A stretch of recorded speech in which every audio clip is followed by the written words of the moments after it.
Dan kini saudara kita bergabung dengan Duta Besar Indonesia untuk Vatikan, Trias Kuncahyono. Selamat siang waktu Indonesia, Mas Trias.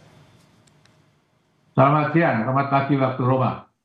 Mas Trias, ini bisa diceritakan kenangan apa yang sampai saat ini masih teringat momen bersama Paus Fransiskus? Ya, selamat siang. Terima kasih banyak telah mengundang saya untuk bicara pada pagi hari ini. Ya, kita pagi hari ini sebelum kita bicara, kita sama-sama nanti saat pemindahan jenazah dari Santa Marta ke Basilika ya, tadi disampaikan Rian, jam 9 nanti. Jadi dari pagi sudah banyak peziarah yang umat yang antre untuk masuk ke sana. Ya, saya seperti yang sudah pernah saya sampaikan, beberapa kali saya bertemu dengan Paus almarhum, 14 kali kira-kira bertemu dengan beliau, dan terakhir kira-kira bulan, bertemu langsung maksud saya kira-kira bulan Februari atau Maret gitu ya, ada acara di sana, saya bertemu langsung. Bagi saya, sejak pertemuan pertama dulu, tahun Desember 2023, 11 Desember 2023, ketika saya menyampaikan kredensial surat kepercayaan sebagai Duta Besar untuk Tata Suci Vatikan, bisa Vatikan, Paus itu menurut saya memang sosok yang sangat perhatian, ya, perhatian. Itu bisa saya katakan, kenapa saya katakan sangat perhatian, karena setiap kali kita berbicara, Paus selalu melihat langsung eye to eye dengan lawan bicara itu, tidak pernah menoleh ke kiri atau ke kanan sama sekali. Artinya begitu perhatian pada lawan bicaranya, itu dan kemudian yang nampak di kita, dia cepat hafal dengan kita semua. Karena dalam pertemuan saya yang kedua atau ketiga itu, dari sekitar 14 kali pertemuan itu, Paus sudah mengenal saya. Karena ketika bertemu, Paus langsung mengatakan, we meet again, Ambassador Indonesia. Langsung mengatakan begitu, artinya mengenal. Dan ketika pertemuan pertama, maka saya sangat terkesan ketika pertemuan yang terakhir itu. Tadi saya sampaikan kira-kira bulan Februari atau Maret, saya lupa, ada acara di Santa Marta, bukan di Basilika, bukan di Istana Kepausan, tapi di Santa Marta. Saya hadir di situ dalam pertemuan bisnis. Ya, kemudian saya duduk di paling depan. Ketika Paus masuk ke ruangan dengan duduk di kursi roda didorong, itu yang tanpa saya duga, kursi roda didorong dan mengarah ke saya. Jadi Paus persis berarti di hadapan saya, berarti, dan saya berdiri di situ. Paus saya kaget mengarah ke saya, Paus ke sana, dan kemudian seperti biasa saya nyalami beliau yang menyampaikan sebelum saya mengatakan I am Indonesian Ambassador. Paus sudah mengatakan Indonesia Ambassador, ya, kabar gitu. Itu jadi saya sangat mengesankan ya, artinya saya mengenal. Dan tadi saya sampaikan sangat perhatian. Tapi yang sangat mencolok bagi saya dan buat banyak orang tentu yang sudah kita lihat juga, masyarakat sampaikan, tadi saya juga lihat siaran dari Kompas TV bagaimana suasana di kedutaan besar Vatikan di Jakarta, di Nusa Karena apa? Jatuh hatinya banyak orang kepada sosok Paus, dan itu juga saya rasakan, ya, kesederhanaannya, kerendahan hatinya, kerendahan dan kerendahan hatinya, itu yang sangat menonjol dalam diri Paus. Kita lihat waktu berkunjung Indonesia dulu, Paus tidak menggunakan mobil, berkali-kali saya sampaikan, tidak menggunakan mobil yang sangat mewah, ini dan itu, sedan atau apa, tapi memilih mobil yang banyak digunakan oleh masyarakat Indonesia. Bahkan di Roma, di Vatikan, sehari-hari Paus juga, saya katakan hanya menggunakan mobil yang sederhana juga, ya. Meskipun sebetulnya saya pernah baca dan dengar bahwa Paus mendapat sumbangan mobil dari pabrikan di Jerman sana, tapi mobil diterima, kemudian dijual, dan kemudian duit hasil penjualan itu disumbangkan kepada masyarakat banyak yang membutuhkan, yang kurang makan dan sebagainya. Tapi Paus memilih menggunakan mobil yang sangat-sangat sederhana, yaitu yang biasa digunakan masyarakat Italia, ya, Fiat 500, mobil kecil warna putih, ya, jadi itu. Nah, yang sangat menonjol bagi saya selain sederhana itu, Paus adalah sosok yang konsisten dari awal sampai akhir, konsisten pada kesejahteraan, konsisten pada perjuangan untuk menciptakan perdamaian. Ya, kita lihat dalam pesan terakhir pada saat memberikan berkat Urbi et Orbi hari Minggu pada Minggu Paskah. Sekali lagi pada saat terakhir Paus masih menyerukan perdamaian di sebuah negara, di konflik di Timur Tengah antara Palestina, Israel dan Palestina, konflik di Ukraina, konflik ketegangan juga di sebelah negara di Kongo Selatan, di negara Afrika, kemudian di Yaman, kemudian disebut juga di Azerbaijan, kemudian disebut juga di Myanmar. Artinya apa? Itu konsisten terhadap upaya untuk mencari perdamaian. Ya, jadi memang Pope of Peace, ya, paus perdamaian ini, paus perdamaian. Paus perdamaian juga Pope of Mercy, paus kebelas kasih yang sangat mengasihi semua orang. Ya, kita lihat di Jakarta waktu itu semua orang yang datang padanya diterima, tidak peduli siapapun mereka. Ya, kita lihat di sepanjang jalan setiap kali berhenti, setiap pergi dan menerima banyak orang. Itu juga terjadi di Roma, di Italia. Setiap kali pergi juga seperti itu. Jadi Pope of Mercy, Pope of Peace itulah paus Fransiskus yang sesuai dengan namanya, Fransiskus. Fransiskus adalah Yesus Asisi adalah seorang orang kudus dari Asisi yang memperjuangkan kesederhanaan dan hidup dalam kesederhanaan seperti yang dilakukan oleh Paus Fransiskus dan juga pejuang kemerdekaan, perdamaian. Itu karena pada waktu Satu Fransiskus dulu pecah perang salib, kemudian mendatangi Sultan di Mesir untuk tidak usah dilanjutkan perang ini, mari kita damai saja. Meskipun usaha itu gagal, tapi itu adalah cerminan bahwa usaha Satu Fransiskus dulu untuk mengusahakan perdamaian. Dan sekarang dilakukan oleh beberapa waktu lalu sampai terakhir oleh Paus Fransiskus. Saya rasa ini catatan yang sangat penting bagi Paus Fransiskus kalau saya katakan apa yang saya kenal. Satu hal yang tidak boleh dilupakan adalah Paus Fransiskus ini sangat peduli pada lingkungan hidup, ya, pada lingkungan hidup. Dengan Paus mengeluarkan ensiklik yang namanya Laudato Si, itu sangat penting menurut saya.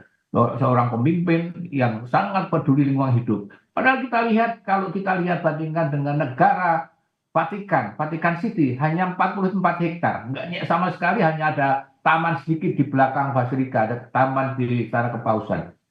Justru dari negara yang sangat kecil itu yang peduli pada lingkungan, saya rasa itu sangat sangat menarik. Begitu ya. Baik, ini meninggalnya Paus Fransiskus menjadi duka dunia, Mas Trias. Lalu bagaimana sebaiknya di Indonesia ini menghadapi masa kedukaan ini? Mengingat kunjungan Paus ke Indonesia menjadi momen yang tak terlupakan bagi masyarakat, sementara umat di Indonesia juga tidak bisa melihat langsung ke Vatikan sana. Seperti apa, Mas Trias? Ya, saya rasa saya harus mulai bicara dari ketika saya bertemu Paus tanggal 20 tahun 23, ketika saya kembali menyampaikan undangan kepada Paus, undangan pemerintah, undangan presiden, rakyat Indonesia, undangan gereja, undangan umat, supaya Paus datang ke Indonesia pada waktu itu. Pada waktu itu ketika saya menyampaikan undangan kepada Paus, Bapak Suci, kembali pemerintah, rakyat Indonesia, presiden, umat Katolik, dan semua masyarakat Indonesia menyampaikan undangan pada Bapak Suci untuk datang ke Indonesia. Jawabannya adalah, ya saya akan datang ke Indonesia. Tetapi satu hal yang menurut saya sangat penting kalau kaitannya dengan apa yang orang masyarakat Indonesia, adalah Paus sangat perhatian, sangat terkesan, bahkan sangat terkesan pada Pancasila dan Bhinneka Tunggal Ika. Ya, itu suatu hal. Maka saya masih ingat ketika di Indonesia, Paus juga memesankan hal itu. Di istana juga di katedral memesankan bahwa Pancasila, bahkan di Pancasila dan Bhinneka Tunggal adalah modal yang sangat penting bagi bangsa Indonesia. Nggak ada bangsa lain yang memiliki Pancasila, ya, yang berbhinneka tunggal ika seperti kita, tetapi bisa bertahankan persatuan dan kesatuan, meskipun harus kita akui di sana sini masih ada kekurangannya, tapi secara umum itu adalah tetap kita bersatu. Itu yang sangat mengesankan kepada Paus. Beberapa hari yang lalu saya dalam wawancara juga saya sampaikan bahwa setelah kunjungan ke Indonesia, sampai sebulan kemudian itu Paus masih cerita tentang Indonesia pada siapa saja, kepada para tamunya yang menemui dia di istana atau kepausan, juga pada umat dalam acara di lapangan Satu Petrus. Cerita tentang Indonesia sebut-sebut lagi. Karena itu tadi saya sampaikan saking berkesannya kepada Indonesia yang memiliki Pancasila dan Bhinneka Tunggal Ika, itu tadi saya sampaikan Paus ketika melihat saya juga langsung tahu Indonesia karena sangat terkesan dengan Indonesia. Saya rasa ini yang menjadi penting bagi kita, bahwa seorang pemimpin negara lain, Paus Fransiskus, sangat memuji, sangat terkesan dengan Pancasila dan Undang-Undang dan Bhinneka Tunggal Ika. Ini yang bagi kita adalah tugas kita. Saya rasa ini rakyat Indonesia, untuk ini seorang pemimpin negara asing pun sangat terkesan pada Pancasila. Dan kita pun Pendidikan juga kita pun harus ke sana sebetulnya yang harus diwujudkan dalam kehidupan sehari-hari ya. Banyak hal yang masih diwujudkan yang dari Pancasila itu yang sangat dikagumi oleh Paus Fransiskus. Secara umum saya rasa masyarakat Indonesia punya tugas itu. Hmm. Mas Trias, kita ingat Ya, sekali ketika pada pidato terakhir Paus, ia menyerukan ya, terkait salah satunya gencatan senjata di jalur Gaza dan juga mengakhiri konflik di ya. Ukraina. Lalu sebetulnya bagaimana Vatikan ke depannya harus menyikapi pesan terakhir dari Paus ini?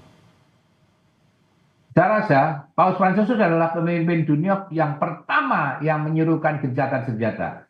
Setelah serangan 7 Oktober tahun lalu, ya, 2 tahun lalu itu, Pauslah pemimpin yang pertama kali menyerukan gencatan senjata dan kemudian mengkondem apa namanya serangan itu, ya Israel ke Palestina. Sehingga waktu itu Israel memprotes. Dan kemudian sampai terakhir tadi yang katakan sampai kemarin pun masih menyerukan eh, perundingan senjata karena Paus melihat bahwa perdamaian ya itu adalah kekayaan manusia. Kalau manusia adalah perdamaian, sorry, peperangan adalah kekayaan manusia, ya kan? Sehingga Paus memberikan perdamaian. Nah, sikap tata suci Vatikan sangat jelas terhadap masa depan Palestina. Tata suci sikapnya persis seperti Indonesia sama yaitu mendukung two state solution, solusi dua negara antara Israel dan Palestina. Itu yang sejak awal dari sikap dari tata suci dan itu juga sikap Indonesia. Karena itu tata suci Vatikan sangat mendukung berdirinya negara Palestina dan kita juga. Dan karena itu pula saya sampaikan Vatikan, Paus menentang ketika Amerika dan Trump menyuruhkan untuk mengeluarkan semua orang Palestina keluar dari Gaza, harus keluar itu, harus dicabut, pindah kemana-mana negara lain itu. Itu Vatikan menentangnya. Karena apa? Dengan keluar dari Gaza, menurut Imat Vatikan, saya dapat baca ini adalah mereka akan kehilangan tanahnya. Ya, bagi Vatikan, Palestina adalah tanahnya orang Gaza adalah tanah orang Palestina. Ya, jadi kalau mereka keluar dari Gaza artinya akan kehilangan tanah itu. Sehingga gagasan untuk mengeluarkan orang Palestina, orang Gaza dari tanah Palestina ditentang oleh Vatikan. Dan saya rasa ini adalah sikap yang pasti akan diteruskan oleh pengganti Paus yang mendatang. Bahwa inilah sikap tata suci, sikap Vatikan terhadap Palestina yang mendukung two state solution dan karena itu meninggalnya Paus kemarin saya baca dari Vatikan itu bahwa orang-orang Palestina merasa sangat kehilangan sosok yang sangat mendukung sosok yang seorang pemimpin yang bagaikan saudara merangkul mereka dalam kedukaan itu yang itu karena mereka sangat merasa sangat kehilangan. Sekali lagi saya rasa sikap tata suci ke depannya juga akan tetap sama tentang mendukung two state solution dan menentang dikeluarkannya orang Palestina dari Gaza. Baik. Kira-kira itu. Ya, artinya perdamaian selalu digelorakan oleh Paus Fransiskus. Juga ia concern pada Ya, perdamaian yang ada di jalur Gaza. Mengingat juga kami mendapatkan informasi bahwa Paus ini hampir setiap bulan melakukan gereja di jalur Gaza untuk menanyakan bagaimana kondisi di sana. Terima kasih telah ya. bergabung bersama kami, Duta Besar Indonesia untuk Vatikan Trias Kuncahyono. Sehat selalu.